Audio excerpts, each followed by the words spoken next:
Hello, this is the My Artifact episode number 126. आजची तारीख आहे 20 जून 2015 आणि आता वाजले आहे 9:10. काय की मी खूप मागे आलो आहे. म्हणजे नियर अबाउट 5 वर्ष झाले. 5 वर्ष म्हणजे 12वी 2009 मध्ये कम्प्लीट केलं तुम्ही. 11 12 13 14 15 2011 पण कॉन्टॅक्ट आहे. नियर अबाउट 5 वर्ष. 3 वर्षाचा कोर्स, त्यासाठी 5 वर्ष लागून राहते. तर काफी वाईट वाटते. आई नेहमी मला काम कर 2 पैसे कमव म्हणतेस. तिच्या हिशोबाने ती एकदम करेक्ट आहे. तिचा मुलगा गेले 5 वर्ष झाले नुसता फेल होत आहे आणि काही काम नाही करत आहे. आणि प्लस माझं वय नियर अबाउट 22 वर्ष झालं आहे. तर कोणत्या आईला वाटणच का आपला मुलगा चांगल्या पद्धतीत शिकला पाहिजे, चांगल्या पद्धतीने पैसे कमवला पाहिजे. प्रत्येक आईला वाटते. त्यामुळे ती एनकरेज करते का बाबू हे काम कर, ते काम कर, कोणतरी काम शोध. पण मी काम नाही करून राहिलो कोणते. वाय? कारण जर मी कामाला लागलो तर मी डिस्ट्रॅक्ट होऊन जाईन. मी इथे किती 5,000 रुपये कमवीन आणि पुढे जाऊन 5,000 रुपये कमवीन. काहीच नाही होणार. हा, थोडासा फॅमिलीकडून थोडं सपोर्ट भेटन, थोडं चांगलं वाटन त्यांना, ओके ठीक आहे. बट माझं काय बेटा, माझं ज्याच्यात मनच नाही. मी तसे काम करू. असं नाही का मी असं का करायला पाहिजे. But things are really complicated right now. म्हणजे काही ना काही तर करायला लागेल. आता हे वर्ष मी असं जाऊ देणार नाही. 15 तारखेला मला एनी हाऊ निघावं लागेल. मला फक्त जर एक्झाम फॉर्म भरू दे, then I am free to go. मी ऑफकोर्स जाऊ शकतो. कारण मला कोणतरी मध्ये my instincts tell me to go there. बस तिथे बस सगळं लागून आहे. जस्ट तिथे जा, त्यांना स्क्रिप्ट सांग, त्यांच्याशी बोल. ऑफकोर्स मूवी बनेन. कारण इतकी स्ट्रॉंग फिलिंग्स मला कधी नाही आली नियर अबाउट या 5 वर्षामध्ये. कधीच नाही आले. मी नियर अबाउट जेव्हा माझं फर्स्ट इयर डायरेक्ट सेकंड इयरमध्ये गेलो आणि तेव्हा माझे किती बॅक लागले तेव्हा काही वाटलं नाही, कारण रेग्युलरमध्ये होतो. नंतर नेक्स्ट टाइम जेव्हा 3rd इयरमध्ये जायचं होतं त्यावेळेस माझे नियर अबाउट ऑल बॅक आले होते. तेव्हा इतकं वाईट फील, कारण तेव्हा मी हे झालो होतो, वर्ष वाया जाणार होतं. त्यावेळेस बहुत वाईट फील होणं होतं, बहुत वाईट. कारण त्यावेळेस माझ्या मनात होतं का फिल्म बनवायची, बट इतकं ग्रॅज्युअल नव्हतं, इतकं कॉन्फिडन्स नव्हतं. आणि त्यामुळे मी रडून बसलो त्यावेळेस. माझे पेपर बॅक लागले त्यामुळे.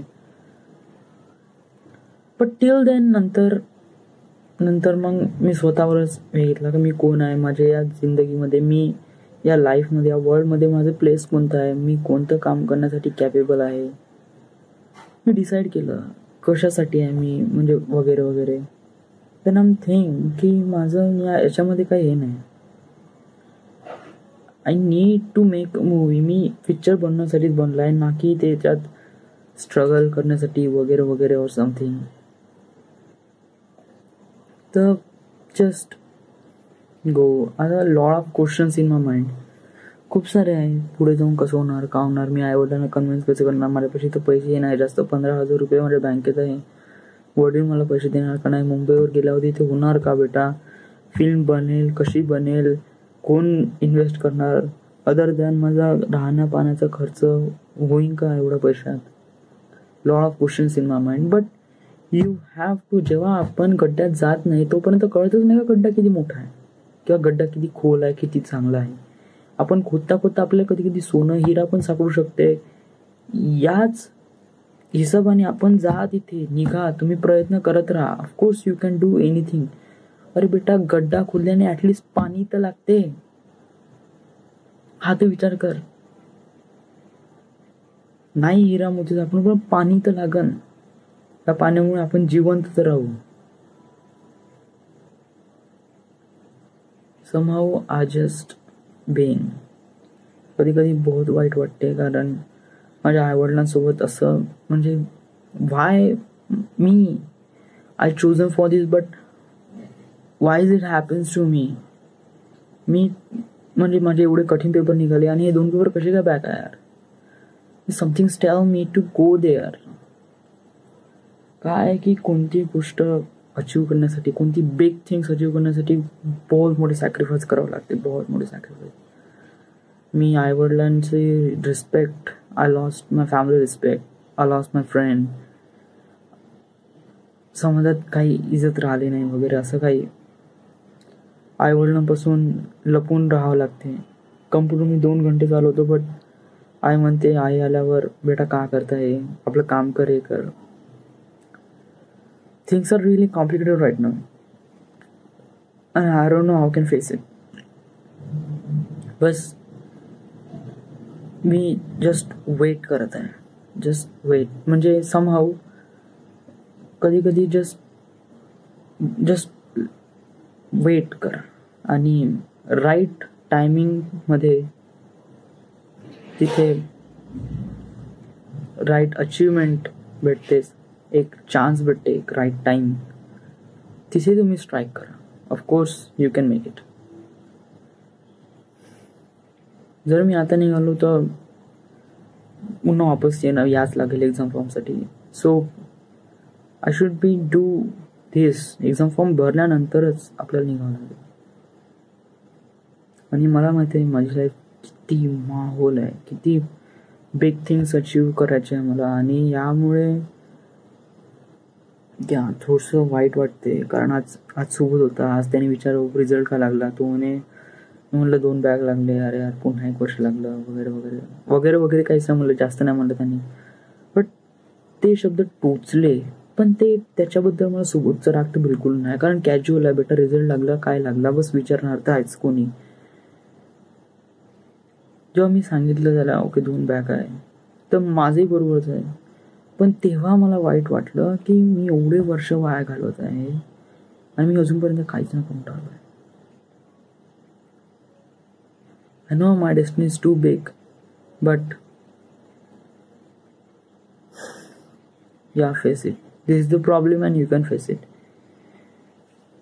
गेल्या 1 वर्षानंतर मी कुठे राहणार, कोणती फिल्म बनणार, दिस इज द ग्रेट. म्हणजे बहुत ही अजीब आहे.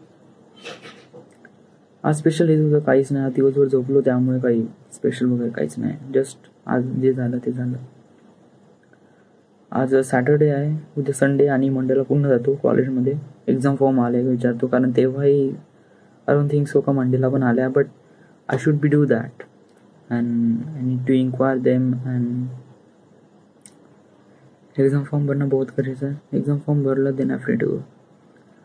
मनी, पैसे कसे आहे, 15,000 रुपये माझ्यापाशी आहे.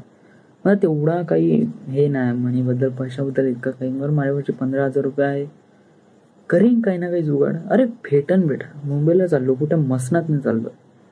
हां ठीक आहे, मसनाच म्हणून घे एक प्रकारे, बट या म्हणजे हिंमत असेल तर आपण काही करू शकतो. आणि माझ्या याच्यात बहुत सारी आहे. प्रॉब्लेम हा आहे का ते हिंमत टिकवण्यासाठी मला अशा प्रकारचे एनकरेज स्वतःलाच करावं लागेल, कारण तिथे कोणी राहणार. आणि